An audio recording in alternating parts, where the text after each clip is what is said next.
ಯಾರಿಗೂ ಅದು ಗೊತ್ತೇ ಆಗುದಿಲ್ಲ ಬಂದಿದ್ದು, ಯಾರಿಗೆ ಬಂದದ್ದು ಗೊತ್ತೇ ಆಗುದಿಲ್ಲ. ನೀವು ಬೇಕಾದಷ್ಟು ಕೇಳ್ರಿ, ಬೇಕಾದವ್ರನ್ನ ಕೇಳ್ರಿ, ಅಹಂಕಾರ ನಮ್ಮ ತಲೆ ಹೆಂಗಿರ್ತದ್ರಿ ಅಂತಾರೆ. ಆದ್ರೆ ಇರತ್ತದ, ಯಾಕಂದ್ರೆ ಅದು ಬಂದಿದ್ದು ಅವ್ರಿಗೆ ಗೊತ್ತಾಗಿರುದಿಲ್ಲ. ಸಮರ್ಥ ಅಂದ್ರೆ ಹಂಗಾರ ಮತ್ತೆ ಗೊತ್ತ ಹೆಂಗ ಆಗ್ಬೇಕದು? ಮೀಪಣ ಬಂದದ್ದು ಗೊತ್ತಾದಾಗನೇ ಸಮಾಧಾನ ಅಲ್ಲ. ಅದು ಹೆಂಗ್ ಗೊತ್ತಾಗ್ಬೇಕಂದ್ರೆ ಅವರು ಮೀಪಡೆ ಅವ್ರು ಏನಂತಾರ, ಮೀಪಡೆ ಪ್ರೀತಿ ಆಟೆ ಅಂತ. ನಮ್ಮ ಒಳಗಿರುವಂತ ಪ್ರೀತಿ ಅಷ್ಟು ಶಿವತ್ ಅಂತ ತಿಳ್ಕೊಂಡು ಅದಕ್ಕೆ ಕಾರಣ ಮೀಪಡೆ ಭಕ್ತಿ ಮಾವಳಿ. ಮೊದಲಿಂದ ಏನು ಭಕ್ತಿ ಇರ್ತದಲ್ಲ ನಮ್ಮದು, ಮೊದಲ ಒಂದು ಇರ್ತದ. ನಾವೀಗ ಒಂದು 30 ವರ್ಷದಿಂದ ನಾವು ಸಪ್ತಾಹ ಹಿಂದೆ ಹೋಗಿಬಿಟ್ಟೇವಂದ್ರೆ, ನಾನಾಗ್ಲಿ, ಉದಯ ಆಗ್ಲಿ, ಅನಿಲ್ ಆಗ್ಲಿ, ಸುಧೀರ್ ಆಗ್ಲಿ, ನಾವೆಲ್ಲ ನಮ್ಮ ಭಕ್ತಿ ಹೆಂಗಿತ್ತಂದ್ರ ಹಸರು ಹಸರು ಹಸರು ಹಸರು ಹಸರಿತ್ತು. ಹಿಂಗೆ ಬಂದು ನಮ್ಮ ಮನೆ ಕಾಸಿಗೆ ಕೂಡ್ತಿದ್ದೆವು, ಏನಾರ ಒಂದಿದು ಮಾಡ್ಕೊಂಡು ಹೋಗೇ ಬಿಡುದು. ಹಗಲಂತಿದ್ದಿಲ್ಲ, ರಾತ್ರಿ ಅಂತಿದ್ದಿಲ್ಲ.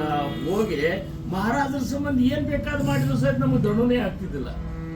ಈಗ ಹೆಂಗಾಗ್ಯದಂದ್ರ ಕಸೋಸೋದಂಗ ಆಗ್ಯದಂತ. ಯಾಕೆ ಆಗ್ಯದಂದ್ರೆ ಇದು ಮೀಪಣದ ಕೆಲಸ. ಎಲ್ಲರಿಗೂ ಯಾವುದೋ ಒಂದು ಇದ್ರಾಗ ಮೂಲ್ಯಾಗ ಅಹಂಕಾರ ಬಂದಿ ಅದ. ಒಬ್ಬರಿಗೆ ನಾನು ಬಾ ತಿಳ್ಕೊಳೋಣ, ಒಬ್ಬರಿಗೆ ನಾ ಬಹಳ ಸೇವಾ ಮಾಡಿನಂತ ಬಂದದ, ಒಬ್ಬರಿಗೆ ನಾ ಬಹಳ ಹಾಡಿನಂತ ಬಂದದ, ಮತ್ತೊಬ್ಬ ನನ್ನಷ್ಟು ರಾಗಜ್ಞಾನ ಯಾರಿಗೆ ಗೊತ್ತದ ಅಂತ ಬಂದದ. ಒಬ್ಬಗ ಅನಿಸ್ತದ ಏನ ಮರಾಠಿ ಚಂದ ಓದ್ತಾನಂತ ಬಂದದ, ಮತ್ತೊಬ್ಬ ಅಂತ ನಾ ರಗಡ ಸತ್ತಾಗೊಳ್ಳೋದು ಸಾಕಷ್ಟು ಯಾವ ಸತ್ತಾಗೋ ತಪ್ಸಿಲ್ಲ ಅಂತ ಬಂದದ. ಹೆಂಗ ಬಂದದ ಅಂದ್ರೆ ಅದು ಬಂದದ. ಒಬ್ಬರಿಗೆ ಅನಿಸ್ತದ ನಾ ಮಹಾರಾಜ ಜೋಡಿ ಬಹಳ ಇದ್ನಿ ಅಂತ ಹೇಳಿ ಬಂದದ, ಅಥವಾ ಇನ್ನೊಬ್ಬರಿಗೆ ಅಂತ ಮಹಾರಾಜ ನಮ್ಮ ಮನೆಯಾಗೆ ಇದ್ರಂತ ಬಂದದ.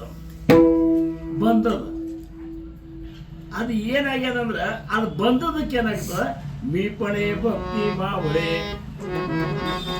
ಮತ್ ಭಕ್ತಿ ಮಾಡಬೇಕಂದ್ರೆ ಏನಾಗ್ತದ ಅಂತ ಸಮರ್ಥನಂತಾರಂದ್ರ, ಮೀಪಣೆ ಶಕ್ತಿಗಳೇ ವೈರಾಗ್ಯ. ನಮ್ಗೊಂದು ಹಿಂದೊಂದು ವೈರಾಗ್ಯ ಇತ್ತು.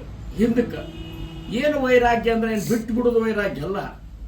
ಸತ್ತಾಕ್ ಹೋಗ್ಬೇಕಾದ್ರೆ ನಿಸ್ಸಂಗತನ ಬಂದ್ಬಿಡ್ತಿತ್ತು ನಮಗೆ. ಲಘು ಹೋಗಿ ಅಲ್ಲೇ ಕೂಡ್ನೋಳ, ಅಲ್ಲೇ ಅವ್ರು ಬಂದಿರ್ತಾರ, ಉದಯ ಬಂದಿರ್ತಾರ, ಏನಾದರೂ 4 ವಿಚಾರಗಳು ಚಿಂತನೆ ಮಾಡೋದಾಗ್ತದೆ. ಮನ್ಯಾಗ ಯಾಕೆ ಕೂಡ್ಬೇಕು ಅಂತ ಏನ್ ಮಾಡ್ತಿದ್ದೇವೆ, ಅವಾಗ ಲಘು ಬರ್ತಿದ್ದೆವು. ಈಗ ಅನಿಸ್ತದ ಶುರು ಮಾಡ್ಲೇಳ. ಆವಾಗ ಹಿಂಗಿತ್ತು, ಈಗ ಹಿಂಗಿತ್ತು. ಅಂದ್ರೆ ಆವಾಗ ಮನಿ ಬಿಟ್ಟು ಬರೋ ಸಂಬಂಧ ನಮಗ ಅಂತ ಒಂದು ವೈರಾಗ್ಯ ಬಂದ್ಬಿಟ್ಟಿತ್ತು ನಮಗ. ಏನ್ ನಮಗ ಆನಂದ ಸಿಗುದು ಸಮರ್ಥರ ಒಂದು ಸಭಾದೊಳಗ, ಸಮರ್ಥರ ಒಂದು ಸತ್ಸಂಗದಾಗ, ಸಮರ್ಥರ ಒಂದು ಗುರುಬಂಧುಗಳ ದರ್ಶನದಾಗ, ಅವ್ರ ಜೋಡಿ ಸಂಭಾಷಣೆ ಮಾಡೋದ್ರಾಗ, ಅವ್ರ ಜೋಡಿ ಚಿಂತನೆ ಮಾಡೋದ್ರಾಗ ಏನೇನೋ ಇತ್ತವಾಗ. ಹಿಂಗಾಗಿ ಮನಿ ಪಟಕ್ಕನ ಬಿಟ್ಟು ಬರ್ತಿದ್ವಿ ನಾವು. ಈಗ ಹಂಗಿಲ್ಲ, ಬರ್ಲೇಳ ಅವ್ನು ಬರ್ತಾರೆ, ಸುಭಾಷ್ ಗಿಭಾಷ್ ಸೂರ್ಗಿರಿ ಕಟ್ಟಬೇಕು, ಸಂಬಂಧಿಯವ್ರು ಬರ್ಬೇಕು, ಅವ್ರು ಬರ್ಬೇಕು, ಶುರು ಆಗದ ವಾರ 1ಕ್ಕೆ ಆಗ್ತದ ಅಂತೇಳಿ ನಾವು 2ಕ್ಕೆ ಬರ್ತೇವೆ. ಇವೆಲ್ಲ ಯಾಕಂದ್ರೆ ವೈರಾಗ್ಯ ಮೀಪಣನೆ. ಇದಕ್ಕೂ ಮೀಪಣನೆ ಅಂತಾರ ಏನು. ಅದಕ್ಕೆ ಸಮರ್ಥ ಅಂದ್ರು, ಧನ್ಯ ಧನ್ಯ ಹಾನರದೇಹೋ ಏತಿಲ ಅಪೂರ್ವತಾಪ ಹೋ, ಜೋ ಜೋ ಕೀಜೆ ಪರಮಾರ್ಥಿಲ ಹೋ ತೋ ಪಾವೇ ಸಿದ್ಧಿತೆ ಅಂತ ಮೊದಲು ಹೇಳಿದ್ರು. ನೀವು ಪರಮಾರ್ಥ ಕತ್ತಿದ್ರೆ ಸಿದ್ಧಿ ನಿಮಗೆ ಪ್ರಾಪ್ತ ಆಗ್ತದ, ವಿಮಲ ಬ್ರಹ್ಮನ ಸ್ಥಿತಿ ಅನುಭವ ಬರ್ತದಪ್ಪ ಅಂತ ಹೇಳಿದ್ರು. ಮುಂದಂದ್ರ ಅವರು ಯಾ ನರದೇಹ ತೇನೆ ಸಂಬಂಧೇ ಬಹುತ ಪಾವಲೆ ಉತ್ತಮ ಪದೇ ಅಹಂತ ಸಾಂಡೋನಿ ಸ್ವಾನಂದೇ ಸುಖೀಯಾನೆ. ಈ ನರದೇಹಕ್ಕೆ ಬಂದವರು ಬಹಳಷ್ಟು ಮಂದಿ ಉತ್ತಮ ಉತ್ತಮ ಪದವಿಗಳಿಗೆ ಹೋಗಿ ಮುಟ್ಟಿದ್ರಂತ. ಪದವಿ ಅಂದ್ರೆ ಈಗ ನಾ ಇಂಜಿನಿಯರ್ ಆಗಿನ ಈ ಪದವಿ ಅಲ್ರಿ.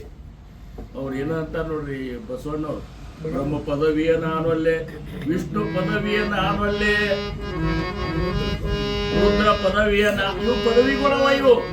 ನೀವು ಹೆಂಗ್ ಮಾಡ್ತೀರಿ ಹಂಗಾಗಿ ನೀವು ಸ್ವಲ್ಪ ದಿವಸ ಬ್ರಹ್ಮ ಆಗಿರ್ಬೋದು, ಹಂಗಾಗಿ ಅಂತ ಇರ್ಲಿಕ್ಕೆ ಬರ್ತದ. ನೋಡ್ರಿ ನೀವು ಭಾಳ ಮಾಡಿದ್ರಿ ಅಂದ್ರೆ ಮೊದಲು ಇಂದ್ರ ಪದವಿ ಸಿಗ್ತದ. ಇಂದ್ರ ಪದವಿ ಸಿಕ್ತಂದ್ರೆ ಅಲ್ಲಿ ಎಷ್ಟು ಅನಂತದ ಅನ್ನುವಂಥದ್ದು ನೀವು ಕಲ್ಪನೆ ಮಾಡ್ಕೊರಿ. ನೀವನ್ನೆಲ್ಲ ಹಿಂಗೆ ಒಂದೊಂದೊಂದೊಂದು ಪದವಿ. ಅದಕ್ಕೆ ಬಹುತ ಪಾವಲೆ ಉತ್ತಮ ಪದವಿ. ಬಹಳಷ್ಟು ಮಂದಿ ಉತ್ತಮ ಪದವಿಗೆ ಹೋಗಿ ಮುಟ್ಟಿದ್ರು. ಹೆಂಗ್ ಮುಟ್ಟಿದ್ರು? ಕೊನೆಯದು ವಿಮಲ ಬ್ರಹ್ಮನ ಸ್ಥಿತಿಯ ಒಂದು ಪದವಿ. ಅದು ಹೆಂಗದಂದ್ರ ಪೂರ್ಣ ನಿರುಪಾಧಿಕವಾದಂತಹ ಪದವಿ, ಉಪಾಧಿ ರಹಿತ. ಇವೆಲ್ಲ ಪದವಿಗೆ ಒಂದೊಂದು ಕೆಲಸವ, ಒಂದೊಂದು ಪದವಿ ಕೆಲಸವ. ಈಗ ನಮ್ಮ ಮನೇಲಿ ಔಷಧ ಕೊಡೋದು ಒಂದು ಪದವಿ ಅದ ಅಂತ ತಿಳ್ಕೊಂಡು ಕೆಲಸವ. ವಿಮಲ ಬ್ರಹ್ಮನ ಸ್ಥಿತಿಗೆ ಏನು ಕೆಲಸ ಇಲ್ಲ. ಎಲ್ಲ ಇವನು ಬರೇ ಸಂಕಲ್ಪ ಮಾತ್ರದಿಂದ ಆಗಿಬಿಡ್ತದ. ಮತ್ ನನಗೇನು ನಾ ಮಾಡಿಲ್ಲ ಅಂತ ನಿರುಪಾಧಿಕ ಸ್ಥಿತಿ. ಇದು ವಿಮಲ ಬ್ರಹ್ಮನ ಸ್ಥಿತಿ. ಅದು ತಿಳಿಬೇಕಾದ್ರೆ ನಾವು ಆ ಸ್ಥಿತಿಗೆ ಹೋಗ್ಬೇಕಂತಾರ ಅವರು. ಅದಕ್ಕೆ ಅವ್ರು ಸಮರ್ಥರಂದ್ರು, ಹರೀ ಮಣೆ ಜಾಣತಾತೋ ಜನಿ ಮೂರ್ಖ ಪಾಯೇ.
तो जनी मूर्ख पाहे अतर्क्यासी तर्की असा कोण आहे.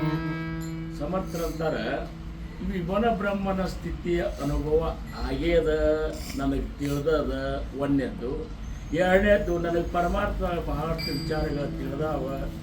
ನನಗೆ ಅದು ತಿಳಿದದ, ಇದು ತಿಳಿದದ. ಏನು ಅದ್ದಿತ್ತೇವಲ್ಲ ನಾವು, ಏನ ಇದು ಹೆಂಗೆ ತಿಳಿಲಿಕ್ಕೆ ಸಾಧ್ಯದ ಅಂತಾರು ಅವರು. ಜಗತ್ತಿನೊಳಗ ಅಥವಾ ಸಮರ್ಥರ ದೃಷ್ಟಿಯೊಳಗ ಅಥವಾ ಜ್ಞಾನಿಗಳ ದೃಷ್ಟಿಯೊಳಗ ಒಂದು ರೀತಿ ಮೂರ್ಖರೇ ಅನಿಸ್ಕೋತಾರ. ಯಾವುದನ್ನ ತಿಳಿದು ವೇದಶಾಸ್ತ್ರಗಳಿಗೂ ಸಹಿತ ಸಾಧ್ಯ ಆಗಿಲ್ಲ. ವೇದಶಾಸ್ತ್ರಗಳು ನೇತಿಯಲ್ಲಿ ಕತ್ತಾವ ಇಷ್ಟೇ. ಸ್ವತಃ ಸಮರ್ಥರೇ ಅಂತಾರ, मज न कळे हा विचारो, गुरुने माझा नमस्कारो, गुरुदेवा पैल पारो पाववी. ಗುರುನಾಥ, ನಿನ್ನ ತಿಳ್ಕೋಬಹುದು ಕರೆ, ನಿನ್ನ ಸ್ವರೂಪ ತಿಳ್ಕೋದು ಸಾಧ್ಯ ಇಲ್ಲ ಅಂತಾರ. ಸದ್ಗುರುಗಳ ಸ್ವರೂಪ ನಮಗ್ ತಿಳ್ಲಿಕ್ಕೆ ಸಾಧ್ಯ ಇಲ್ಲ. ನಾವು ಅಂತೇವ್ ಹೇ ಮಹಾರಾಜರ ಬಗ್ಗೆ ನಮಗ್ ಬಹಳ ಗೊತ್ತದ. ಜನಿ ಮೂರ್ಖಪ, ನಿನಗ್ ಗೊತ್ತಿಲ್ಲ. ಜಗತ್ತಿನೊಳಗ ಇದನ್ನ ಅಕಸ್ಮಾತ್ ಅಂದೇವು ಅಂದ್ರೆ ಜ್ಞಾನಿಗಳು ನಗುತ್ತಾರ.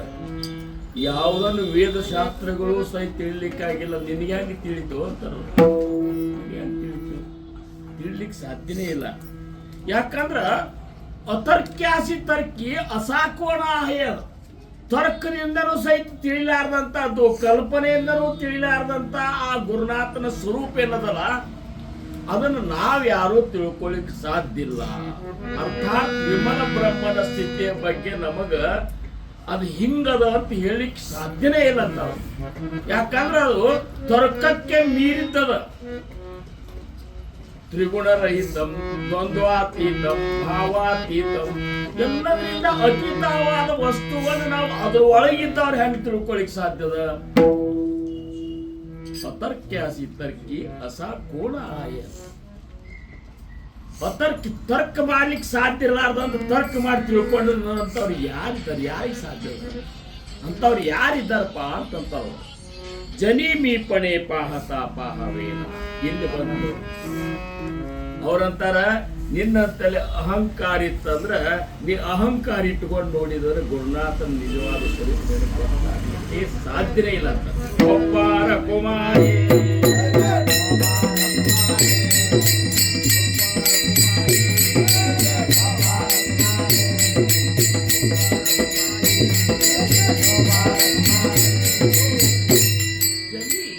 ಜನಿ ಅಂದ್ರ ಜನರೊಳಗ, ಸಮಾಜದೊಳಗ. ಮೀಪಣೆ ಪಾಹತ ಪಾಹವೇನ. ನೀನು ಒಳಗ ಅಹಂಕಾರ ಇಟ್ಟುಕೊಂಡ ಗುರುನಾಥನ ತಿಳ್ಕೊಂಡಿನಿ ಅಂತೇಳಿ ಏನ್ರ ಅಕಸ್ಮಾತ್ ಜನರು ಎದುರಿಗೆ ಹೇಳಿಕತ್ತೆ ಅಂದ್ರ ದಯಾ ಲಕ್ಷಿತ. ನೀ ಹಂಗ ಹೇಳಿಕ್ ಅಕಸ್ಮಾತ್ ತಿಳಿದಿದ್ದೆ ಅಂದ್ರೆ ನೀ ಹೇಳಲಿಕ್ಕೆ ಆಗುದಿಲ್ಲ. ಯಾಕಂದ್ರ ನೀ ಹೇಳಲಿಕ್ಕೆ ಹೋದ್ರೆ ನೀ ಅದೇ ಆಗಿರ್ತಿ. ಒಬ್ಬಾರ ಕುಮಾರಿ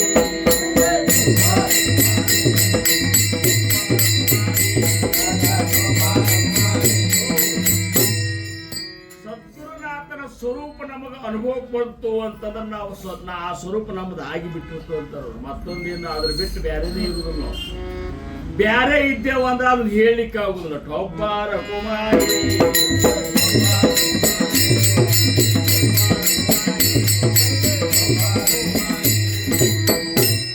ಇಷ್ಟು ಗದ್ದಲದ ಅಂದ್ರೆ ಮತ್ತೆ ಹೆಂಗ್ರಿ ಅಂತ ಪ್ರಶ್ನೆ ಬರ್ತದಲ್ಲ.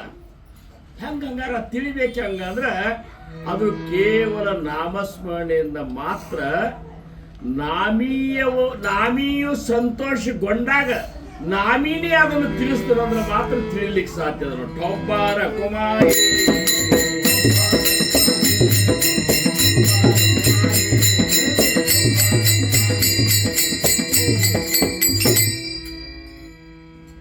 ಅಕ್ರೂರ ಅಂತೇಳಿ ಕೃಷ್ಣನ ಭಕ್ತಿ ಇದ್ದ, ಗೊತ್ತಿರಬೇಕಲ್ಲ ನಿಮಗೆಲ್ಲ. ಅಕ್ರೂರನ ಭಕ್ತಿ ಈ ಕಡೆ ಮ್ಯಾಲ ಬಾರಿ ಹೊಸ ಹೊಸ. ಅಕ್ರೂರ ಅಂದ್ರೆ ಕೃಷ್ಣನ ಅತಿಯಾದ ಭಕ್ತವ. ಕೃಷ್ಣ ಸಣ್ಣ ಹುಡುಗ, ಅಕ್ರೂರ ವಯಸ್ಸದವ. ಅವ ಕೌಸನ ಇದ್ರಾಗ ಮಂತ್ರಿ ಇದ್ದ, ಹೌದಲ್ಲ? ಕೌಸನ ದರ್ಬಾರದಾಗ ಮಂತ್ರಿ ಇದ್ದ. ಕೃಷ್ಣ ಹುಟ್ಟಿದ, ಬಲರಾಮ ಕೃಷ್ಣ ಹುಟ್ಟಿದ. ಕೃಷ್ಣ ಇದ್ರಾಗ ಗೋಕುಲದೊಳಗಿದ್ದ ಅನ್ನೋದು ಗೊತ್ತಾತ್ ಕೌಸಗೆ. ಆಮೇಲೆ ಗೋಕುಲದ ನಂದ ಬಾಬಾ ಮತ್ತು ಅಕ್ರೂರ ಇಬ್ರು ಗೆಳೆಯರು. ನೀವಂತರೂ ಓದಿರ್ಬೇಕಿಲ್ಲ. ನಂದ ಬಾಬಾ ಅಕ್ರೂರ ಇಬ್ರು ಗೆಳೆಯರು. ಅವೇನ್ ಮಾಡಿದ, ಸಣ್ಣ ಹುಡುಗದ, ಅದು ಯಾರು ಕಳ್ಸಿದ್ರು ಅವು ಬರುದಿಲ್ಲ. ಅಕ್ರೂರನ್ನ ಕಳ್ಸಿದ ಅವ ಕೌಸ. ನೀವು ಹೋಗಿ ಅವ್ರಿಬ್ರು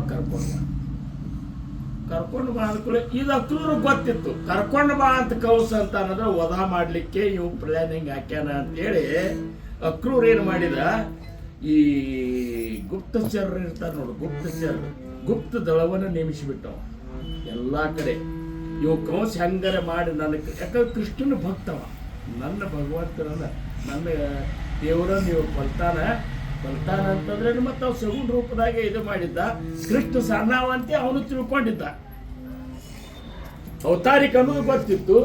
ಅಂದ ಕೂಡಲೇ ಗೋಕುಲಕ್ಕೆ ಹೋಗಿ ನಂದ ಬಾಬಾಗೆ ಹೇಳಿದ, ಹಿಂಗ ಒಂದು ದೊಡ್ಡ ಇದು ಏರ್ಪಟ್ಟಾರ ಉತ್ಸವ. ಅದ್ರೊಳಗೆ ಕೃಷ್ಣ ಬಲರಾಮನ ಕರ್ಕೊಂಡು ಕಂಸ ನನ್ನ ಕಳಿಸ್ಯಾನ, ನೀ ಕಳಿಸು. ನಂದ ಬಾಬಾ ಅಂದ, ಇದೇನೋ ಗದ್ಲದಪ್ಪ ಅಕ್ರೂರ, ಮತ್ತು ನೋಡು ಹೆಂಗೆ ಕರ್ಕೊಂಡು ಹೋಗ್ತಿ ಅಂದ್ಕೊಳ್ಳಿ. ಇಲ್ಲ, ನಾ ಎಲ್ಲ ವ್ಯವಸ್ಥೆ ಮಾಡಿ ನಿನ್ನೆ ಕರ್ಕೊಂಡು ಹೋಗ್ತಂತ ಕರ್ಕೊಂಡು ಹೊಂಟ. ಇವು ಏನು ಮಾಡಿದ ಕಂಸ, ಅವ್ರು ಬರೋದಕ್ಕ ಅಲ್ಲೇ ಹಾದ್ಯಾಗೆ ಅವ್ರು ಮುಗಿಸೋ ವ್ಯವಸ್ಥೆ ಮಾಡಿದ್ದವ. ಒಂದು ಮದವೇರಿದ ಆನೆ ಬಿಟ್ಟಿದ್ದ, ಇವೆಲ್ಲ ಇತ್ತು. ಮುಂದಿಂದ ಕಡೆ ಹೊಡೆದಾಟ ಬಡದಾಟ ಅದು ಆನೆ ಬಿಟ್ಟಿದ್ದ, ಹಿಂಗೆಲ್ಲ ವ್ಯವಸ್ಥೆ ಮಾಡಿದ್ದ. ಅಕ್ರೂರ್ ಕರ್ಕೊಂಡು ಬರೋ ಹೊತ್ನ್ಯಾಗ ನಡು ಒಂದು ನದಿ ಬಂತು. ನಾ ಈಗ ಹೇಳೋ ಪ್ರಶ್ನೆ ಇದ್ರದ್ದು ನದಿ ಬಂತು. ನದಿ ಒಳಗೆ ಇವ್ರ ರಥದೊಳಗೆ ಕೂತಿದ್ರು ಬಲರಾಮ ಕೃಷ್ಣ.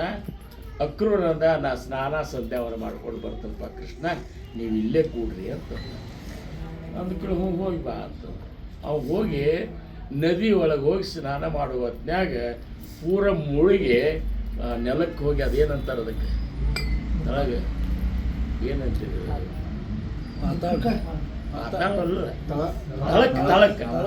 ತಳಕ್ಕೆ ಹೋಗಿ ಹತ್ತಾನ. ಅಲ್ಲಿ ಕೃಷ್ಣ ನಿಂತಾನೆ. ತಳಕ್ಕೆ ಹೋಗಿ ಹಿಂಗೆ ಹತ್ತಿದಾಗ ಅಲ್ಲಿ ಕೃಷ್ಣ ನಿಂತಾನೆ. ಇವುಗರೇ ಯಾವಾಗ ಕೊಲ್ತಾನೋ ಏನೋ ಅಂತ ಚಿಂತಿ ಅಲ್ಲಿ ಕೃಷ್ಣ ನಿಂತಾನೆ. ಮತ್ತೆ ಮ್ಯಾಲ ಬಂದ ನೋಡ್ತಾನ, ರಥದಾಗ ಕೂತಾನ.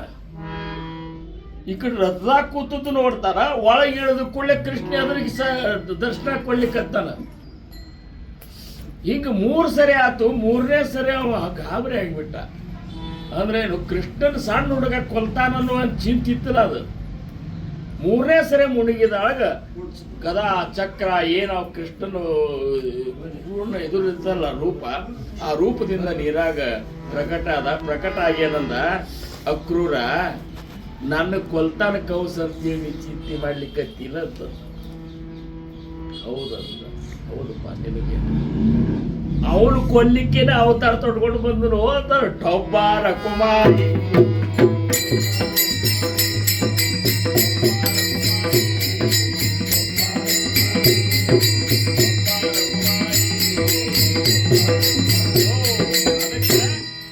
ನೀನು ಒಟ್ಟ ಒಂದು ಎಳ್ಳಷ್ಟು ಸಹಿತ ಚಿಂತೆ ಮಾಡಬೇಡ. ಈಗೇನು ಹೊಂಟಲ್ಲ, ಅವ್ರು ಮುಗಿಸೇ ಬರಾಮಿದ್ರೆ ನೀ ಏನು ಕಾಳಜಿ ಮಾಡಬೇಡ ಅಂದ್ರೆ ಟೊಬ್ಬಾರ ಕುಮಾರಿ.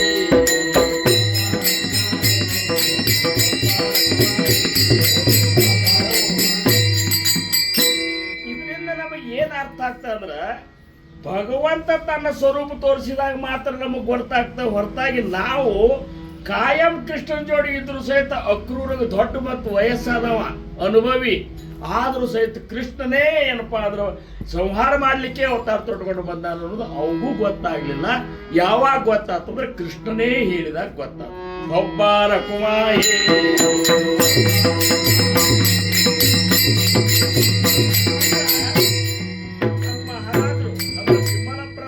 ವಿಮಲ ಬ್ರಹ್ಮ ಸ್ವರೂಪವನ್ನು ನಮಗೆ ತೋರಿಸ್ಬೇಕಾಗಿತ್ತು, ಅಥವಾ ನಮ್ಮನ್ನ ಅದ್ರೊಳಗ ಪೂರ್ಣ ಲಯ ಮಾಡ್ಕೋಬೇಕಾಗಿತ್ತು ಅಂದ್ರೆ ಮಹಾರಾಜರೇ ಇಚ್ಛಾ ಮಾಡಿದಾಗ ಆಗ್ತದೆ. ಹೊರತಾಗಿ ನಾವು ಇಚ್ಛಾ ಮಾಡಿ ಗ್ರಂಥಗಳು ಓದಿ ತಿಳ್ಕೊತೀವಿ ಅನ್ನುವಂಥದ್ದು ಇಲ್ಲ ಅನ್ನುವಂಥದ್ದು ಈ ಒಂದು ಇದರಿಂದ ನಮಗೆ ಅರ್ಥ ಆಗ್ತದೆ.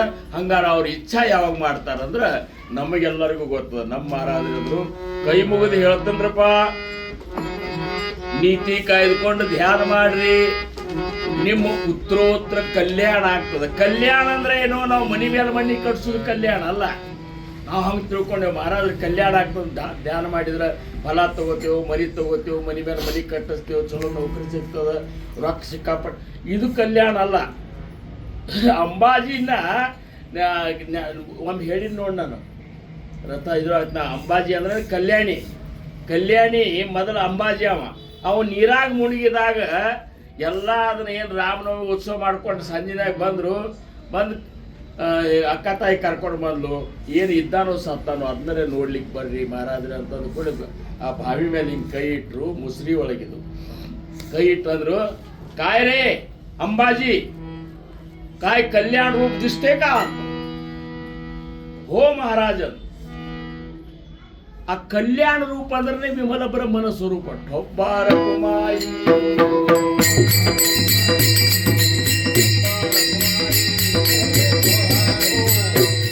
ಮ್ಯಾಲ ಬಂದ.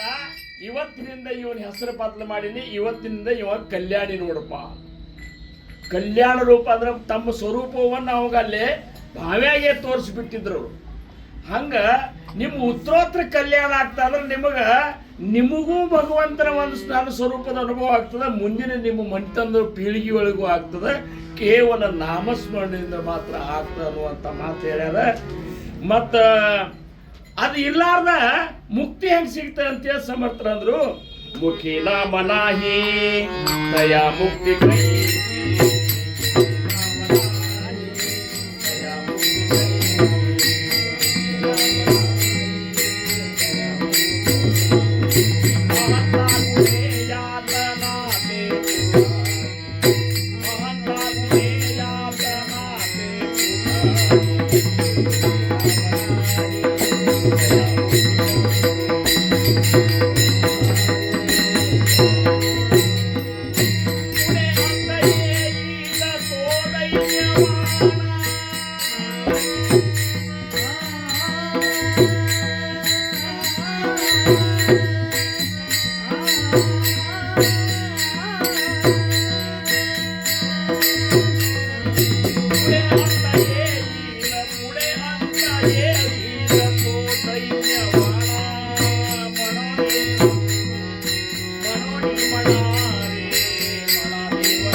ಈ ಓವಿ ಒಳಗೆ ಹೇಳಿದ್ರು. ಇದು ಎಷ್ಟನೇ ಓವಿ ಅಂದ್ರೆ 97ನೇ ಶ್ಲೋಕ. ಇದು ಮನಾತಿ ಶ್ಲೋಕ ಅಂದ್ರು.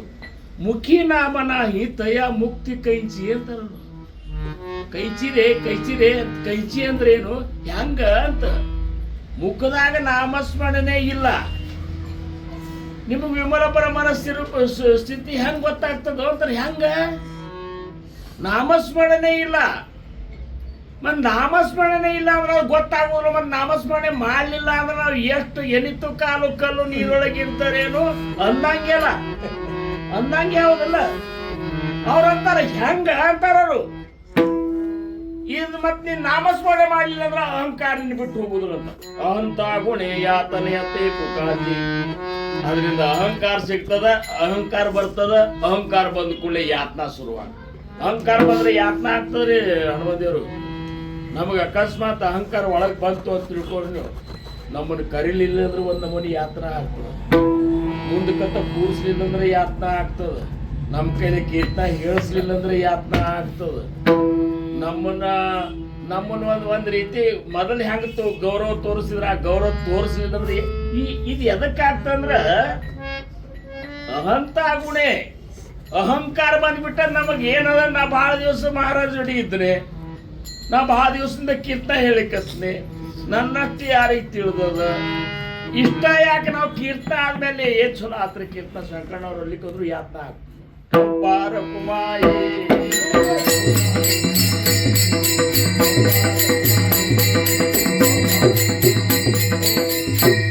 ಅಹಂಕಾರದಿಂದ ಯಾತನ ಅಂತರೂ ಗಟ್ಟಿ ಇದು ಇಟ್ಟದ ಬುದ್ಧಿನೇ ಅಂತ ತಿಳ್ಕೊಂಬೇಡಿ. ಯಾಕೋ ಅಹಂಕಾರ ಬಂತಂದ್ರೆ ಯಾತನ ಅಂತರೂ ಆಗೇ ಕಸಿವಿಸಿ ಆಗ್ತದ. ಏನ ಹಂಗಾರ ಏನ್ ಮಾಡ್ಬೇಕು? ಹಂಗಾರ ಸಮರ್ಥರಂದ್ರು ಶಿಷ್ಯ ಅಂದ ಮತ್ತೆ ಹಂಗಾರ ಅಹಂಕಾರ ಬಿಡ್ಬೇಕು ಹೆಂಗ್ರಿ ಅಂತ. ಮೀಪಣೆ ಕೈಸೇ ನೀ ತ್ಯಾಗಾವೆ ಮತ್ತು ವಿಮಲ ಬ್ರಹ್ಮ ಕೈಸೇ ನೀ ಅನುಭವಾವೆ ಸಮಾಧಾನತೆ ಭಾವಾವೆ ಕೂಡಾಮಣಿ ಅಂತೇಳಿ ಇವ್ರಿಗೆಲ್ಲ ಗೊತ್ತದ, ಓದಿರ್ತಾರ. ಇದ್ರಾಗ 7ನೇ ದಶಕನಾಗ ಹೋದ್ರ ಕೇಳ್ತಾನ. ಹಂಗಾರ ಮೀಪಣೆ ಹೆಂಗ್ ಬಿಡ್ಬೇಕ್ರಿ? ಹೆಂಗ್ ಬಿಡ್ಬೇಕಂದ್ರೆ ಒಂದೇ ಉತ್ತರ ಹೇಳಿದ್ರು. ಮೀಪಣೆ ಜಾಣೋ ನೀ ತ್ಯಾಗಾವೆ ತಿಳ್ಕೊಂಡ್ ಬಿಡು ಅಂತಾರ. ನೀನ ಒಬ್ಬ ದೊಡ್ಡ ಕೀರ್ತನಕಾರನು, ಎಂತೆಂಥವ್ರು ಜಗತ್ನಾಗ ಇದ್ದಾರ ನೋಡ್ತೀರಿ. ನೀನೋ ಒಬ್ಬ ಹಾಡ ಅವನ ಎಂತೆಂಥ ಹಾಡ ಅವ್ರಿದ್ದಾರ ನೋಡ್ತೀರಿ. ಯಾಕಪ್ಪ ನೀನೇ ಒಬ್ಬ ಪೇಟೆ ಬಾರ್ಸ ಅವನ ಎಂತೆಂಥವ್ರು ಪೇಟೆ ಬಾರ್ಸ, ನೀನೇ ಒಬ್ಬ ಮೃದಂಗ ಅಂದ್ರೆ ನಾವು ನೀನೇ ಒಬ್ಬ ಜಗತ್ತಾಗ ಬೇಕಾದಷ್ಟು ಮಂದಿ ಅದ. ಇಷ್ಟು ತಿಳ್ಕೊಲ್ಲ ನೀನು. ನೀನೇ ಶ್ರೀಮಂತನ, ಜಗತ್ನಾಗ ಯಾರು ಶ್ರೀಮಂತ ಇಲ್ಲೇ ಇಲ್ಲ. ನಾವು ಯಾರು ಇರ್ಲಿಕ್ಕಂದ್ರ ಅಹಂಕಾರ ಪಡಂತಾರ. ನನ್ನಟ್ಟು ಸುಂದರ ಯಾರು ಇಲ್ಲ ಅಂತ ಹೇಳಿ ಅಹಂಕಾರ ಪಡ್ಕೊತಿದ್ರೆ ಜಗತ್ನಾಗ ಯಾರು ಇರಬಾರ್ದು. ಜಗತ್ನಾಗ ಯಾರು ಇರಬಾರ್ದು. ಮತ್ತ ಅಂದ್ರ ಯಾರು ಇರ್ಲಿಕ್ಕಂದ್ರ ಅಹಂಕಾರ ಪಡ. ಅದಕ್ಕೆ ಅವ್ರಂತಾರ ಮೀಪಣೇಜ ಅಣೋ ನೀ ತ್ಯಾಗಾವೆ. ಹಂಗಾರ ಬ್ರಹ್ಮ ಹೆಂಗ ನಾವು ಅದನ್ನ ಹೆಂಗ ಅನುಭವಿಸಿದ್ರಿ ಅಂದ್ರ ಬ್ರಹ್ಮ ಹಾಗೆ ಅನುಭವಿಸಂತಾರ. ನೀ ಅದು ಬರೇ ಬ್ರಹ್ಮನ ವಿಮಲ ಬ್ರಹ್ಮ ಧರುಜಾತ ಧರಿತಾನೆ ಟಾಕು ಜಾತ ಟಾಕಿ ಬರೀ ಹೇಳ್ಕೊತಾ ಆಗುದಿಲ್ಲ. ಬ್ರಹ್ಮಾಸಿ ಶಬ್ದ ಚೀಲ ಆಗೇನ ಕಲ್ಪನಾ ಕಲ್ಪೋ ಸಕೇನ ಕಲ್ಪನಾತೀತ ನಿರಂಜನ ವಿವೇಕೆ ಓಲಾ ಸ್ಥೂಲ ನವೇ ಸೂಕ್ಷ್ಮ ನವೇ ಕಾಹಿ ಏಕಾಸಾರಿಕೆ ನವೇ ಜ್ಞಾನ ದೃಷ್ಟಿ ವಿಡನವೇ ಸಮರ್ಥ ಓವಿ ಹೇಳ್ಯಾರ, ಬಿಡಿಸಿ ಹೇಳಿಕತ್ತೀವಿ ಇಷ್ಟೇ ಹೊರತಾಗಿ ನೀ ಹೇಳ್ರಿ ಅದನ್ನ ಖರಿ ಅಂತ ತಿಳ್ಕೊಂಡು ಹಂಗ ನನಗೆ ಕೇಳ್ದ ಅಂತ ಹೇಳಿದೆ ಅಂದ್ರೆ ನೋ ನೋ ಅಂತಾರ. ಅದೇನು ಅದೇ ಇಲ್ಲ. ಬ್ರಹ್ಮ ಓನಿ ಅನುಭವ, ನೀ ಬ್ರಹ್ಮ ಆಗು. ಆಮೇಲೆ ಪ್ರಶ್ನೆ ಬರುದಿಲ್ಲ, ಅನುಭವ ನಾನು ಹೇಳಿಕ್ಕೂ ಸಹಿತ ನೀ ಇರುದಿಲ್ಲ ಅವಾಗ. ಮುಂದ ಸಮಾಧಾನತೆ ಕೈ ಪಾವವೇ ಕೋಣೆ ಅಪರಿ. ಸಮಾಧಾನ ಹೆಂಗ್ ಸಿಗ್ತಾರೆ ಹಂಗಾರ? ಅಗ್ನಿ ಶಾಶ್ವತ ಸಮಾಧಾನ ಹೆಂಗ್ ಸಿಗ್ತದೆ ಅಂದ್ರೆ ಸಮಾಧಾನತೆ ಪಾವವೇ ನಿಸ್ಸಂಗಪಣೆ. ನಿಸ್ಸಂಗ ಆಗ ನೀನು. ನಿಸ್ಸಂಗ ಆಗಾದ್ರೆ ಗಂಡು ಗಚ್ಚೆ ಹಾಕೊಂಡು ಕೈಯಾಗ ಕೊಡ್ಲಿ ಹಿಡ್ಕೊಂಡು ನಿಸ್ಸಂಗ ಅಲ್ಲ, ಸಂಗರಹಿತನಾಗು.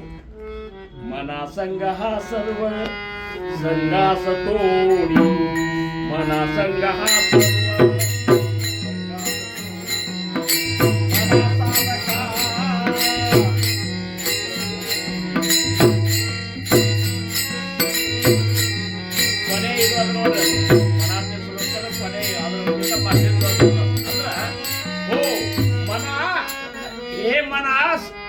ನೀನು ನಾಮದ ಸಂಘದೊಳಗಿದ್ದಂದ್ರೆ ನೀನು ಎಲ್ಲ ಸಂಘದಿಂದ ಬಿಡಿಸ್ತಾನ. ನಾಮಸ್ಮರಣೆ ಸಂಘದೊಳಗಿರು, ಎಲ್ಲಾ ಸಂಘದಿಂದ ಬಿಟ್ಟು ನೀನು ನಿಸ್ಸಂಗ ಆಗ್ತಿ. ನಿಸ್ಸಂಗ ಆದ್ರೆ ಸಮಾಧಾನ. ನಮ್ಮದನ್ನೋದು ಏನು ಇರ್ಲಿಕ್ಕಂದ್ರೆ ಸಮಾಧಾನ ಅದ ಅಂತ ಹೇಳಿ ಈ ಮೀಪಣದ ಬಗ್ಗೆ ಸಮರ್ಥರು ಬಹಳ ಚಂದ ಹೇಳ್ಯಾರ ಅಂತ ಹೇಳ್ಕೊತ ಕೊನೆಯ ಓವಿ ಕೊನೆಯ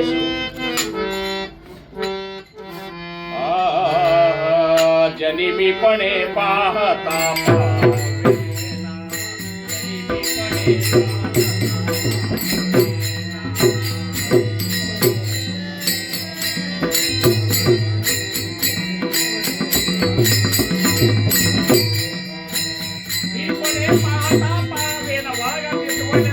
ಸಂಪೂರ್ಣ ಸ್ವರೂಪ ಗೊತ್ತಾಗುದಿಲ್ಲ.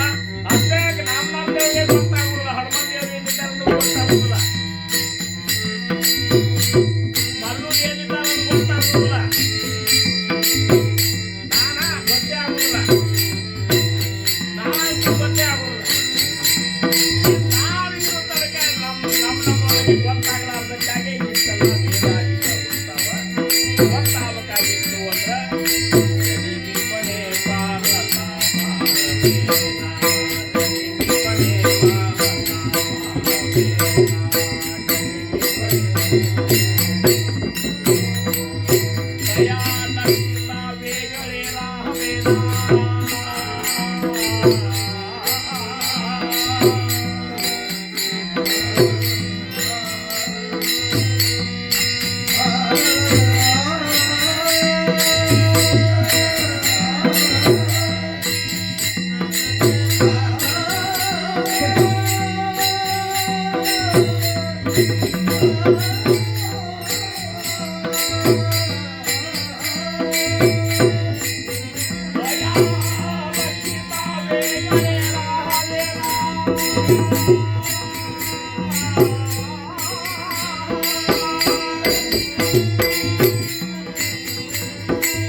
कल्पनेची बाधान हो गुणकारी की संत मंडळी सुखी असो अहंकाराच्या वारा न लागो रासा माझा विठ्ठलाचा भाविकाची नामामणे दया असावे कल्याण जामुख निदान पांडुरंग अपार कुमाई